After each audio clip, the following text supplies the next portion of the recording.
Hello and welcome to the world of Nontime. This is Nerdy and Proud. This is the show that gives you what's on Netflix, and also this is where you can pick up the Are You a Super Nerd quiz, where we hit you with 10 questions and we'll give you the answers at the end of the show.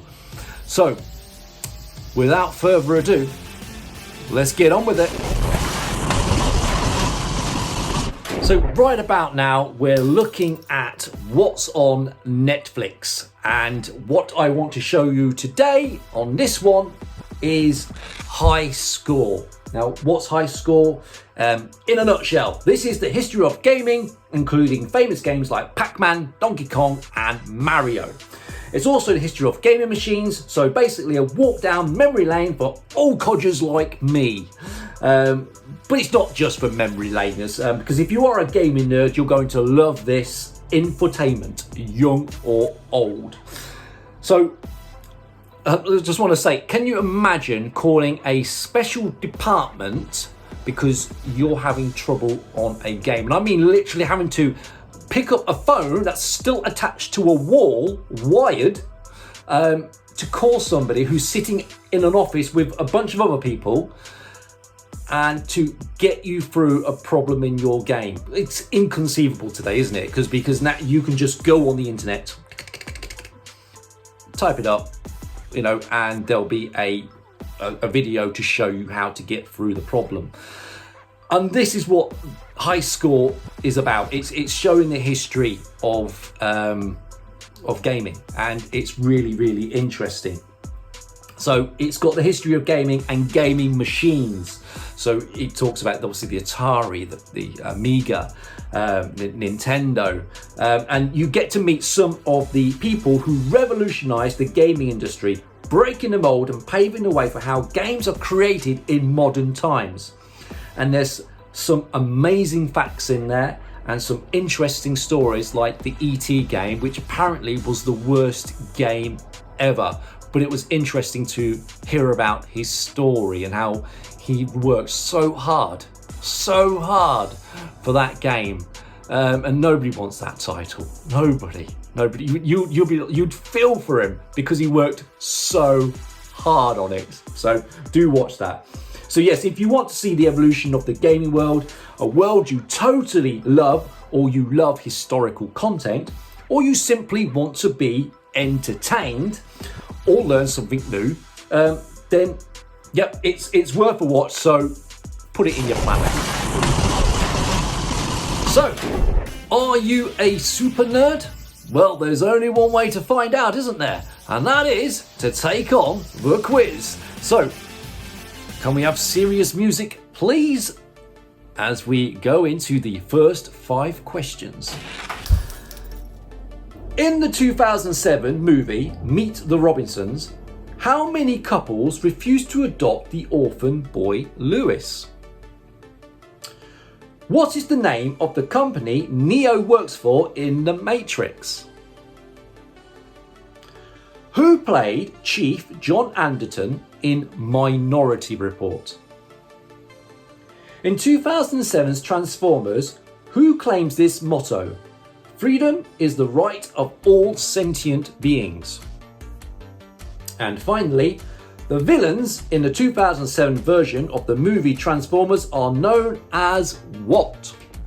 Remember, all answers will be revealed at the end of the video, and this will determine what kind of nerd you are. A snerd, a fnerd, or a benerd.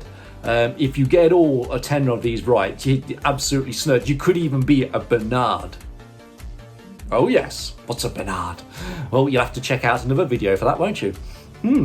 But yes, so wait till the end and we'll give you the answer. But don't fast forward until you've answered them yourself, right? Because otherwise that'll be cheating. And the only person who'll be cheating is yourself.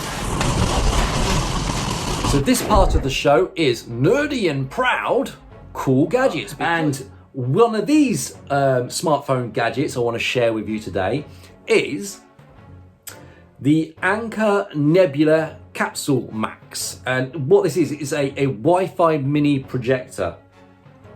And these are pretty cool. They're cylindrical, so big, so big like that, and you can place them anywhere. They come with a bit of a price tag, I have to say. You can pick one up at £550. Work that out in any other kind of currency, and £339 for a smaller version. But they're kind of cute, and yeah, see, I'm using that word cute again.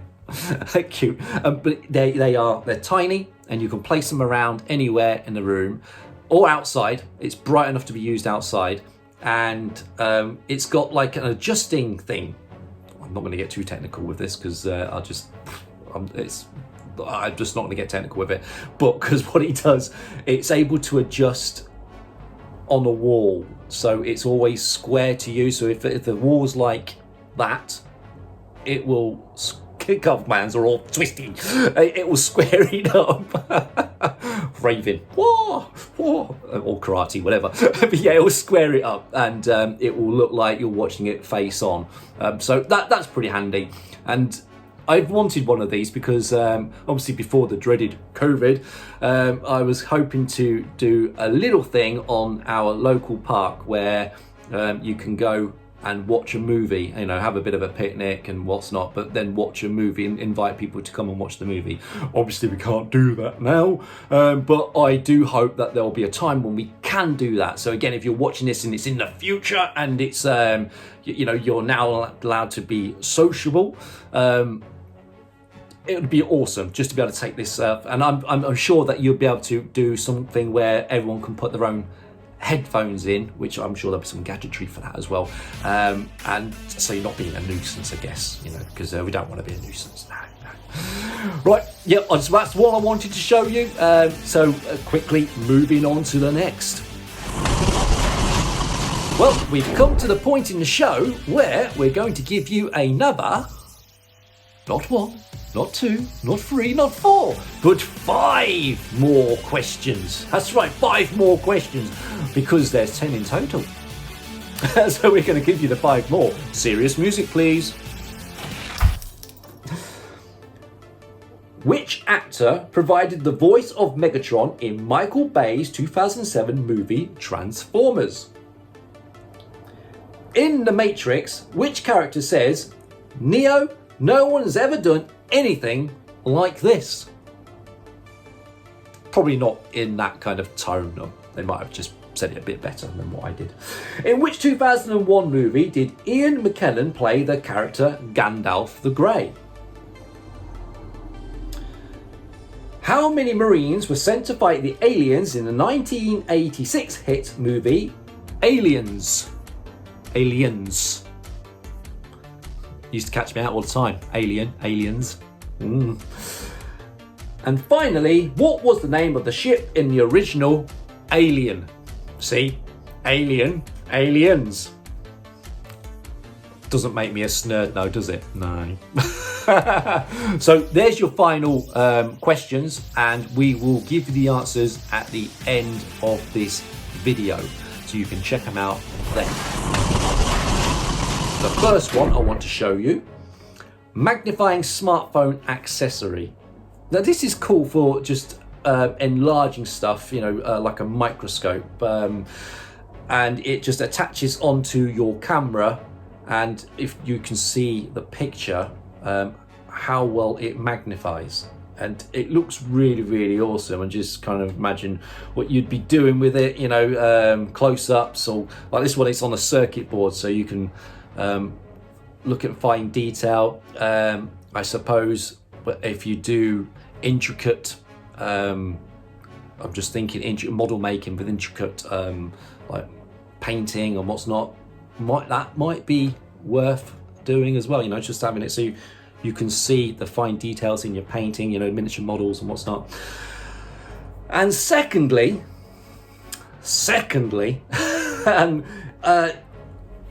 who uses a keypad, as in like a keyboard, when using a smartphone? I must admit, I would like one. I don't use one, but I sometimes think it would be nice to have one. And in here we have a foldable wireless keyboard. So I think that's I kind of like the fact that you can fold it up, roll it up, store it, and it's not bulky or so. I like those kind of things. Sadly, as I wipe a tear away from the eye, it's that part of the show when we must say farewell. But not until we've answered those questions. Well, at least we've revealed the answers to the questions, because I'm sure you've already answered them. I very much doubt you fast forwarded here to get the answers, because you're not like that, are you? Go back, go on, back to and answer them first. Now you can have the answers. So the answers are 114. Meta Cortex. Tom Cruise. Optimus Prime. Decepticons. Hugo Weaving. Trinity. Lord of the Rings, The Fellowship of the Ring. 11. And finally, Nostromo, or Nostromo. How do you pronounce that? Yeah. Well, I could tell you that I probably would not have got 10 out of 10. No. Probably. You think that they're easy questions, and then you're going, maybe not. Nostromo, I don't even know if I'm pronouncing that right. So again, let us know how well you did. But this truly is now the end of this week's show. Please come back and return, right? And we'd love to see you again in the future. I'm hoping you're having fun. I'm hoping you're enjoying the content with what's on, the gadgets that we're showing. And again, with those gadgets, we'd love to hear from you, whether or not you would find them useful or whether you're using them. Really would like to see your comments on that. So hopefully we'll see you again very soon. And don't forget, if you're not already a subscriber, to hit that subscribe button. And I think there's a bit of a bell as well which you can ring, which will keep you notified when these videos will be out. So until next time, farewell.